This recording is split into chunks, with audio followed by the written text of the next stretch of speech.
In today's video, we're going to be covering 4 Pokemon sets from the Sword and Shield era that have seen no price change and have actually gone down in price since 5 years ago.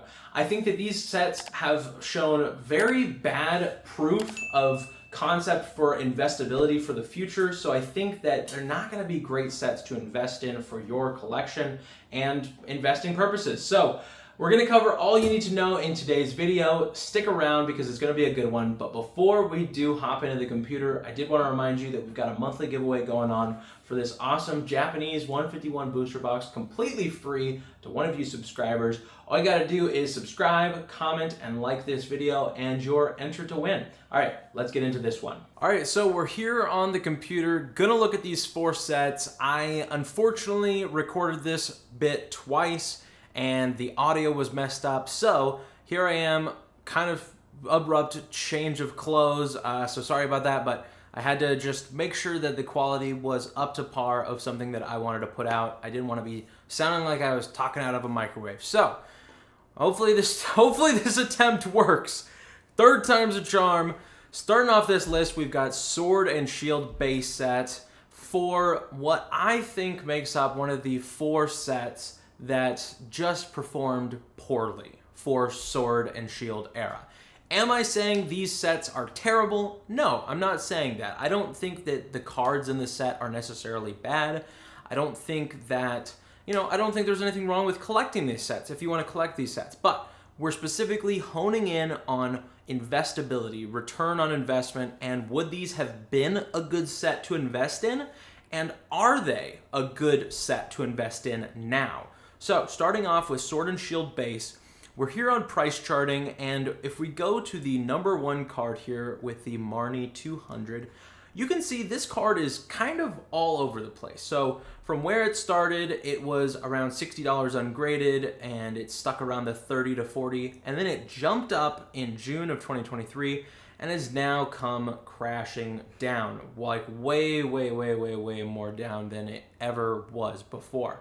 So, this card, technically, honestly, it didn't do terrible, but if we look at other cards from the set, like the Marnie Hyper Rare or the Snorlax VMAX here, it's kind of bumped around, up, down, but stuck in the same ballpark over, 4 or 5 years. I mean, that is not great for a return on investment for something to go down or just stay where it's at, over that amount of time, you would hope for there to be some sort of increase in price. And basically everything has just gone down for Sword and Shield base and not performed fantastically. Some have seen little ups here and there, but not really great.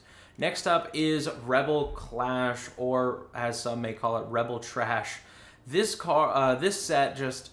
man, I mean, it just feels like it's lacking a solid chase. It doesn't feel like it has that real chase card that people are after. And Boss's Orders is the best chase from this set. And we can see it has stuck around where it's been. And it's kind of all over the place with some really high sales and some really low sales.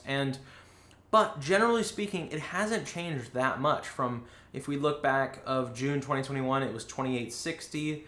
With some highs of 32, and now it has basically been around the $35 to $30 mark in the past, month or two, and that's just not a great, it's not a great up. It hasn't gone up in price, and it hasn't really even held its price very well.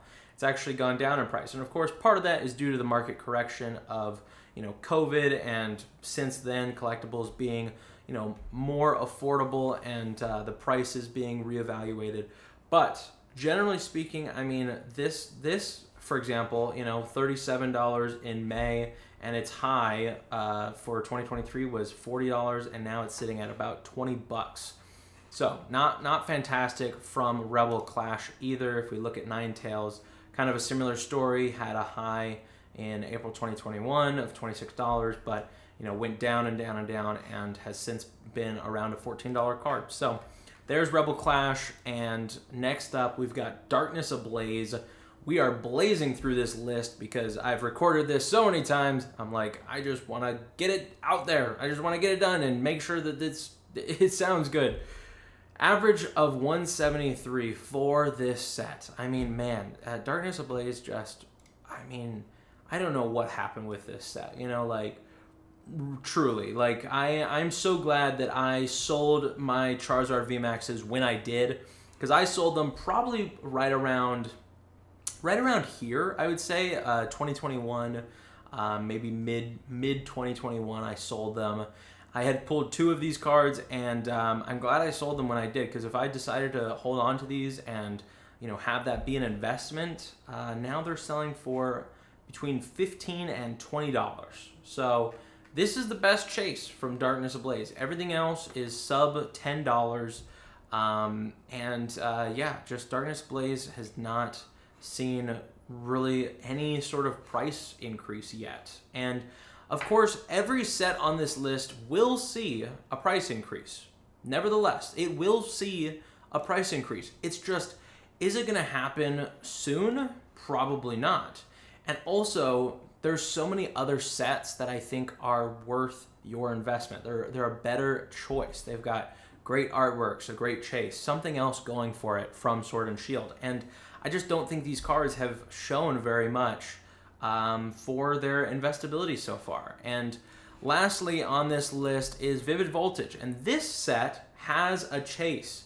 Pikachu VMAX Hyper Rare from Vivid Voltage is a chase. But look at the price just gone down and down and down and down and down and gone. I mean, it's not completely gone, but man, I mean, it has come down so far over the past, you know, several years. Considering, you know, a raw, you would have to pay $300 to $200 for a copy of this in 2021, and a PSA 10 was worth as much as $1,300 at one point. I mean, absolutely insane.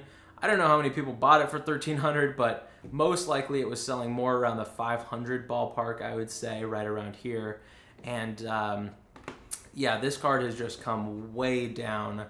I do think that this set is probably one of the best out of all of these sets, investability-wise, just because of that chase.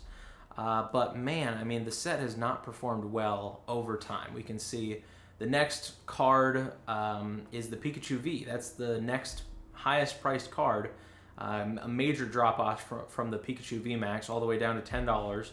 And we can see, you know, it's just kind of gone down. It hasn't really seen a whole lot of ups.